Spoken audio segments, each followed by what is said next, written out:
بسم اللہ الرحمن الرحیم۔ 70,000 مردے زندہ ہو گئے۔ مردوں کے زندہ ہونے کا واقعہ۔ اس کا واقعہ یہ ہے کہ بنی اسرائیل کی ایک جماعت جو حضرت حزقیل علیہ السلام کے ساتھ شہر میں رہتی تھی، شہر میں طاعون کی وبا پھیل جانے سے ان لوگوں پر موت کا خوف سوار ہو گیا، اور یہ لوگ موت کے ڈر سے سب کے سب شہر چھوڑ کر ایک جنگل میں بھاگ گئے اور وہیں رہنے لگے۔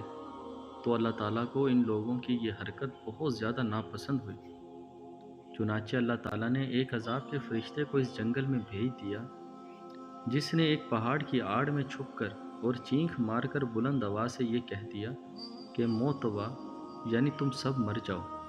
اور اس مہیب اور بھیانک چینخ کو سن کر بغیر کسی بیماری کے بالکل اچانک یہ سب کے سب مر گئے، جن کی تعداد 70,000 تھی۔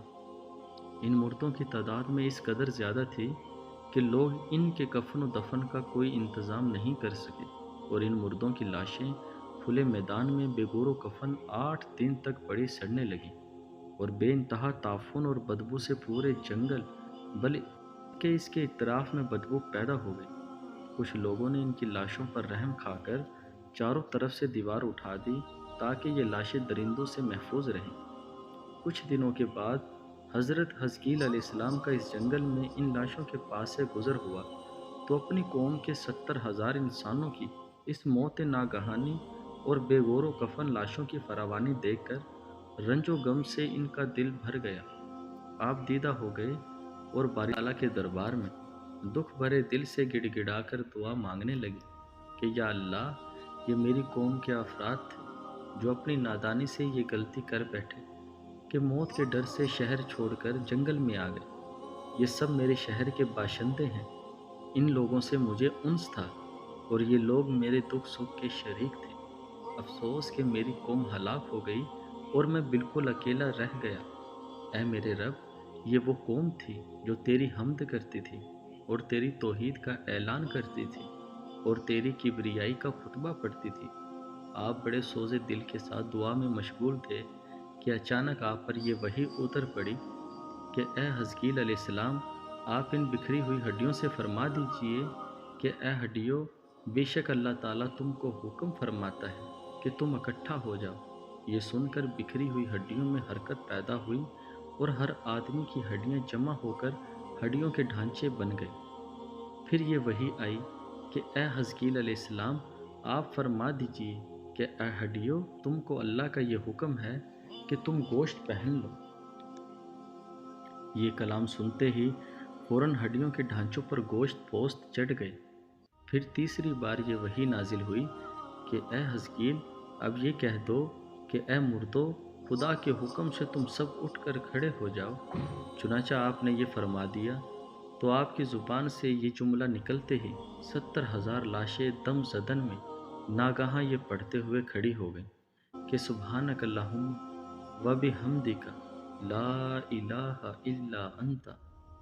پھر یہ سب لوگ جنگل سے روانہ ہو کر اپنے شہر میں آ کر دوبارہ آباد ہو گئے اور اپنی عمروں کی مدت بھر زندہ رہے۔ لیکن ان لوگوں پر موت کا اتنا نشان باقی رہ گیا کہ ان کی اولاد کے جسموں سے سڑی ہوئی لاشوں کی بدبو برابر آتی رہی، اور یہ لوگ جو کپڑا بھی پہنتے تھے وہ کفن کی صورت میں ہو جاتا تھا، اور قبر میں جس طرح کفن میلا ہو جاتا تھا ایسے ہی میلا پن ان کے کپڑوں پر نمودار ہو جاتا تھا۔ چنانچہ یہ اثرات آج تک ان یہودیوں میں پائے جاتے ہیں جو ان لوگوں کی نسل سے باقی رہ گئے تھے۔ یہ عجیب و غریب واقعہ قرآن مجید کی سورہ بقرہ میں خداوند قدوس نے اس طرح بیان فرمایا کہ ترجمہ کنز ایمان۔ اس قرآنی واقعے سے ہمیں یہ درس ہدایت ملتی ہے کہ بنی اسرائیل کے اس محیر القول کہ آدمی اپنی موت کے ڈر سے بھاگ کر اپنی جان نہیں بچا سکتا، لہٰذا موت سے بھاگنا بالکل ہی بیکار ہے۔ اللہ تعالیٰ نے جو موت کا وقت مقرر فرما دیا ہے وہ اپنے وقت پر ضرور آئے گی، نہ ایک سیکنڈ اپنے وقت سے پہلے آ سکتی ہے اور نہ ایک سیکنڈ بعد آئے گی۔ لہٰذا بندوں کو لازم ہے کہ رضائے الہی پر راضی رہ کر صابر و شکر رہیں، اور خواہ کتنی ہی وبا پھیلے یا گمسان کا رن پڑے، اطمینان اور سکون کا دامن اپنے ہاتھ سے نہ چھوڑے۔ اور یہ یقین رکھیں کہ جب تک میری موت نہیں آتی مجھے کوئی نہیں مار سکتا اور نہ میں مر سکتا ہوں، اور جب میری موت آ جائے گی تو میں کچھ بھی کروں، کہیں بھی چلا جاؤں، بھاگ جاؤں یا ڈٹ کر کھڑا رہوں، میں کسی حال میں بچ نہیں سکتا۔ واللہ تعالی اعلم۔